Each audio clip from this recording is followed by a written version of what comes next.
Hello everyone, কেমন আছো সবাই? আশা করি খুব ভালো আছো। আর আমি কিন্তু খুব ভালো আছি।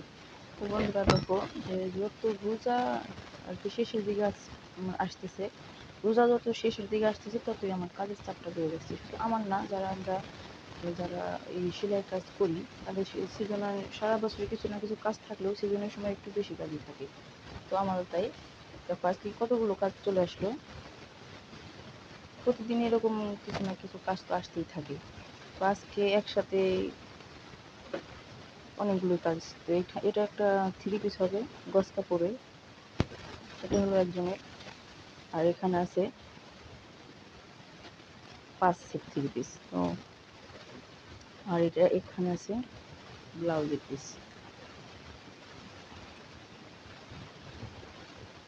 এই সিজনের সময় ব্লাউজের কাজগুলা করতে বেশি ভালো লাগে না, কারণ ব্লাউজে অনেক হাতের কাজ থাকে,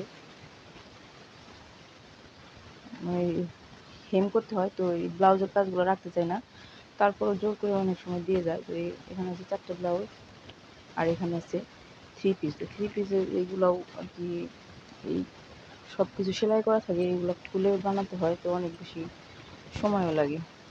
কিন্তু ওই সিজনের সময় যে বানাবে বলে যে 10 টাকা মজুরি বেশি দিবে, তার কিন্তু একজনও দেবে না। বিশেষ করে আমরা গ্রামের গ্রামের ভিতরে মহিলা দর্জি, তো সেই জন্য আর কি দিতে চায় না। কিন্তু অন্য জায়গায় যেমন টাউন থেকে বানাতে গেলে কিন্তু ঠিকই এক একটা জামার মজুরি 200-250 টাকা দিবে, কিন্তু আমাদেরকে 150 টাকা দিতে চাইবে না। একবার ভাবি যে কাজটাই করবো না, কিন্তু তবুও কাজ যখন না থাকে, কম থাকে, তখন ভালো লাগে না। আর যেহেতু কাজ করি, তো কাজের চাপ থাকলে ভালো লাগে।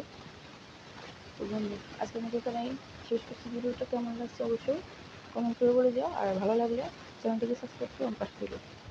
টাটা, ভালো থেকো সবাই।